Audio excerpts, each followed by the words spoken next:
আপনারা আওয়ামী লীগকে নির্বাচনে অংশ নিতে দেওয়ার পক্ষে নাকি বিপক্ষে? আওয়ামী লীগ আপনাদের কোনো রাজনৈতিক স্পেস না নিলেও আপনি আওয়ামী লীগের নাম উল্লেখ না করে কোনো ধরনের জুলুম না করার কথা ঘোষণা দিয়েছেন। অনেকে বলেছেন যে এই ঘোষণা না দেওয়ার কে আপনি, এই প্রসঙ্গেও যদি একটু আপনি বলেন।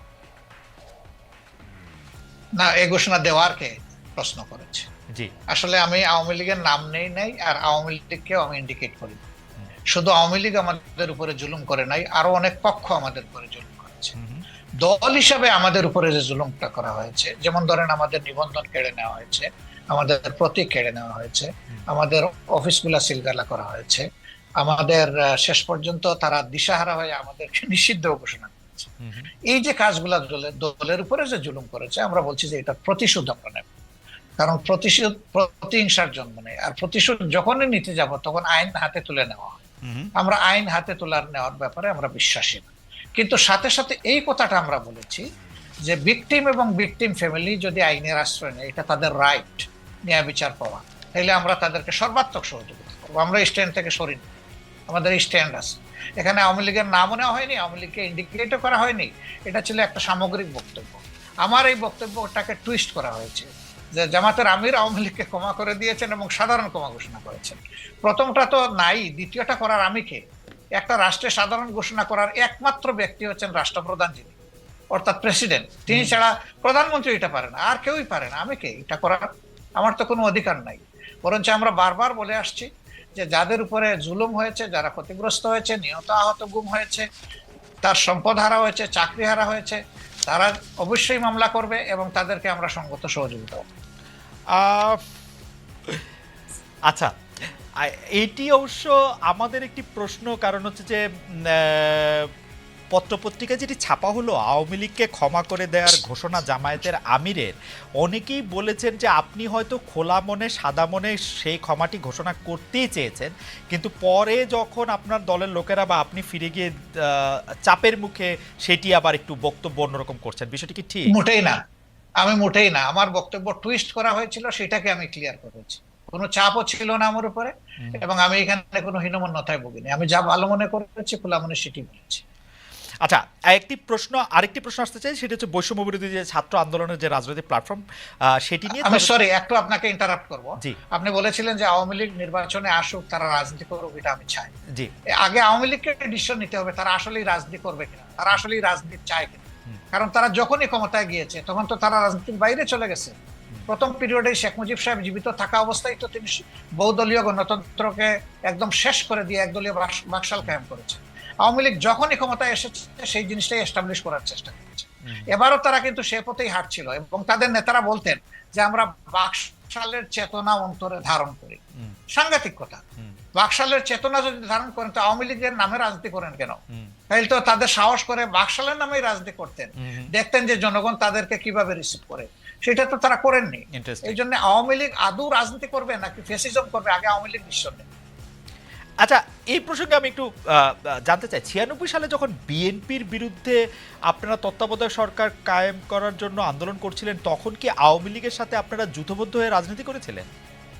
না, না, আমরা কোনো জোট গঠন করিনি। তবে মাঝে মধ্যে তাদের সাথে আমাদের যৌথ সভা হয়েছে, কিন্তু কোনো জোট আমরা করিনি। আর সেই ইস্যুটাও দেখেন, সেটা ছিল কেয়ারটেকারের ইস্যু। এটা ইস্যু ছিল যাই অধ্যাপক থাক, গোলাম ইস্যু আজম যাই সাহেবের থাক, দেওয়া একটা আগামীতে যদি আরো একটি মানে যৌক্তিক ইস্যু আপনাদের সামনে আসে, আপনারা আওয়ামী লীগকে সাথে নিয়ে এরকম করবেন কিনা? না, আমরা আওয়ামী লীগকে সাথে নেইনি।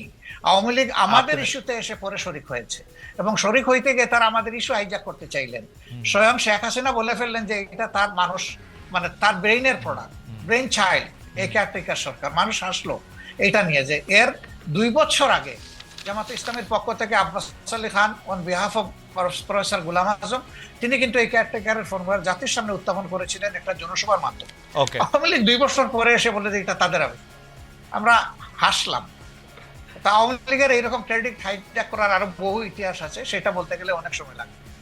আমরা দর্শকদের যে প্রশ্ন করেছিলাম সেটি আসলে আপনি এখন মিস ইন্টারপ্রিটেশন বলছেন, সেই মিস ইন্টারপ্রিটেশন থেকে আমরা দর্শকদের কাছে প্রশ্ন করেছিলাম যে আওয়ামী লীগ সরকারের জুলুম সম্প্রতি দল হিসাবে ক্ষমা করার ঘোষণা দিয়েছে বাংলাদেশ জামাতে ইসলামী, জামায়াতের অবস্থান সঠিক বলে মনে করেন কিনা? শতকরা ৭৩% দর্শক মনে করছেন যে না এটি সঠিক নয়, শতকরা ২৭% দর্শক মনে করছেন যে কিন্তু হ্যাঁ, আপনার প্রশ্ন, আমি যদি বলি বিনয়ের সাথে, যে আপনার প্রশ্নটাই তো সঠিক হয় না না, সেটি তো আমরা আপনার বক্তব্যে পরিষ্কার হলাম যে আমাদের প্রশ্ন সঠিক হয় নাই। জি, তবু জি। যেহেতু এখন যে তাদেরকে প্রশ্নটি করেছিলাম, আবার দেন একটু দেখি তারা কি বলে। হ্যাঁ না ঠিক আছে, আমরা আবারও নিশ্চয়ই এটি আবার জানতে চাইবো যে আমরা আরেকটি এটি করব যে এটি আসলে জি। এটি আসলে উনার বক্তব্য নয় বা উনার বক্তব্যকে একটু মোচড় দেওয়া হয়েছে, যেটি ডক্টর শফিকুর রহমান একটু না, ভালোই ভালোই মোচড় দেওয়া হয়েছে, একটু না। কিন্তু এটি সবাই দলবদ্ধভাবে এই মোচড়টি কেন দিল বা দিতে পারলো বলে আপনার মনে হয় ডক্টর শফিকুর রহমান? আমাদেরকে সবাই খুব ভালোবাসে, তো এই জন্য আমাদের নিয়ে কসলাইতেও ভালোবাসে। আপনাদের সবাইকে ভালোবাসা, কসলাইতেও ভালোবাসা। আচ্ছা, এটি একটু জানতে চাইবো যে আপনার কাছে যে বৈষম্য বিরোধী ছাত্র আন্দোলন রাজনৈতিক প্ল্যাটফর্ম জাতীয় নাগরিক কমিটি গঠন করেছে। আপনি জানেন যে সমন্বয়কেরা জেলায় জেলায় মত বিনিময় সভা করছেন, তারা রাজনৈতিক দল প্রতিষ্ঠার দিকেই যাচ্ছেন বলে মনে হচ্ছে। বিএনপি এর মধ্যে বিষয়টি স্পর্শ করেছে যে তারা এটি ভালোভাবে দেখছে না। আপনাদের দল কিভাবে দেখছে?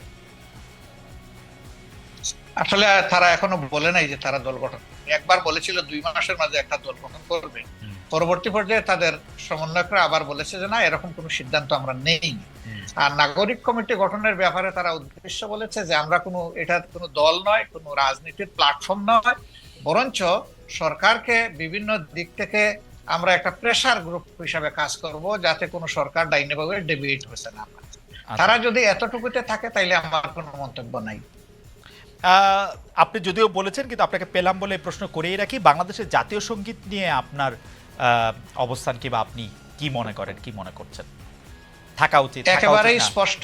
জি, আপনার এই সময় একটা প্রশ্ন এসেছে বলে নিশ্চয়ই আপনি এই প্রশ্ন করছেন। জি, আমরা সাথে সাথেই কিন্তু আমাদের পক্ষ থেকে এটা ক্লারিফাই করেছি এবং আশা করি আপনি সেটা জানেন। আচ্ছা, আপনি যদি দর্শকদের উদ্দেশ্যে আবার একটু বলে দিতেন, দর্শকদের অনেকেই প্রশ্ন না, করছেন। আমরা যেটা বলেছি যে একজন সাবেক সেনা অফিসার, ঊর্ধ্বতন সেনা অফিসার, তিনি 8 বছর তিনি আয়নাগরে ছিলেন, মজলুম ছিলেন। তিনি একটা ভার্চুয়াল প্রেস কনফারেন্সে দুটো কথা বলেছেন, একটা জাতীয় সংগীতের ব্যাপারে আর একটা মুক্তিযুদ্ধে হতাহতের সংখ্যা ব্যাপারে।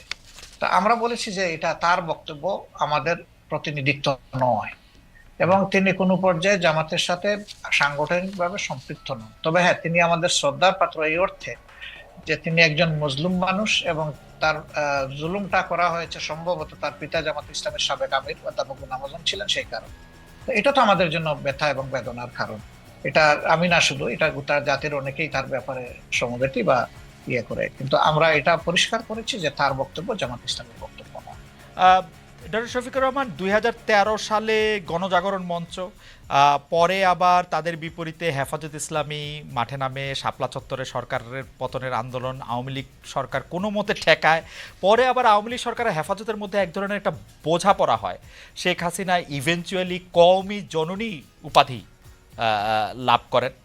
সরকারের মডেল মসজিদ নির্মাণ, কওমি সার্টিফিকেটকে এম এর সমতুল্য বলা, এগুলিকে আপনি কিভাবে দেখেছেন, কিভাবে দেখেন? হেফাজতে ইসলামের সাথে বা হেফাজতে ইসলামের এই কার্যক্রমকে জামাতে ইসলামী কিভাবে দেখে? আমি তৎকালীন সরকারের আচরণকে নিষ্ঠুর রসিকতা হিসাবে, নিষ্ঠুর রসিকতা। আর কিছু কি একটু ব্যাখ্যা করবেন বা একটু বলবেন যে কেন নিষ্ঠুর রসিকতা দেখেন? তারা একদিকে সরকারের আচরণকে একদিকে যেমন তাদেরকে সার্টিফিকেটের আমি একটু প্রশ্ন রিকগনিশন দিয়েছেন, জি, তাদের একজন কওমি জননী বানিয়েছেন শেখ হাসিনাকে, এটা সমস্ত কওমি অঙ্গনের লোকদের বক্তব্য না। এবং যে মিটিং এ এই সরওয়ার্দী উদ্যানে এটা করা হয়েছে, সেখানে কিন্তু দেশের খ্যাতনামা প্রবীণ আলিমরা বলতে গেলে জানি নাই। তারা বহু চেষ্টা করা হয়েছে, চাপ দেওয়া হয়েছে, তারা সেখানে অংশগ্রহণ করেন নাই। সেটা যারা করেছেন অতি উচ্ছ্বাসে অথবা ব্যক্তিগত কোনো স্বার্থ হাসিলের জন্য এই সমস্ত কাণ্ড কারখানা করেছে। এটার সাথে আসলে কওমি অঙ্গনের কোনো সম্পর্ক তেমন ছিলই না। 2 নম্বর হচ্ছে, আপনি দেখেন যে তাদেরকে 22 সালের একটা ঘটনার পরে যেভাবে হাজার হাজার আলেমকে জেলে নেওয়া হলো এবং অত্যন্ত নিষ্ঠুর আচরণ তাদের সাথে করা হলো, বছরের পর বছর রাখা হলো, প্রবীণ আলিমদেরকে তাদের পায়ে বেড়ি পরানো হলো, হাতে হ্যান্ডকাপ লাগানো হলো, কোর্টে টানা এসা করে এইভাবে এক জেল থেকে আরেক জেলে এই অবস্থায় নেওয়া হলো। এটাকে কি বলবো? আপনি কি বলবেন? আমি কি বলবো? এটা কি নিষ্ঠুর রসিকতা না? একদিকে আপনি তাদেরকে হেফাজতে ইসলামীকে আপনি কি বলবেন? দাওয়াত দিয়ে এনে হেফাজতে ইসলামীকে আপনি কি বলবেন? কওমি সার্টিফিকেটকে, হেফাজতে ইসলাম কওমি সার্টিফিকেট প্রচন্ড তারা চাপের মুখে ছিলেন। তারা যে সার্টিফিকেটটা পেয়েছেন এটা তো কোনো দয়ার দান নয়। তারাও এই দেশের মানুষ, তাদের একটা শিক্ষা ব্যবস্থা আছে, তারাও মানুষ গড়ার কারিগর। আপনারা যখন তাদের মানে মাদ্রাসাগুলো মানুষকে ভালো মানুষ উপহার দিচ্ছে। আপনারা যখন তারা মেইন স্ট্রিমে থাকবে না কেন? আপনারা যখন রাষ্ট্রীয় ক্ষমতা ছিলেন তখন দেন নাই কেন? তখন এই দাবিটা ছিল এবং অনেকটা ম্যাচিউরড পর্যায়ে ছিল। এই সরকার 15.5 বছর সময় নিয়েছে, যেভাবেই হোক। আমাদের সরকারটা তো মাত্র 5 বছরের জন্য ছিল। এটা সময় পেলে অবশ্যই তাদের এই দাবি পূরণ হবে।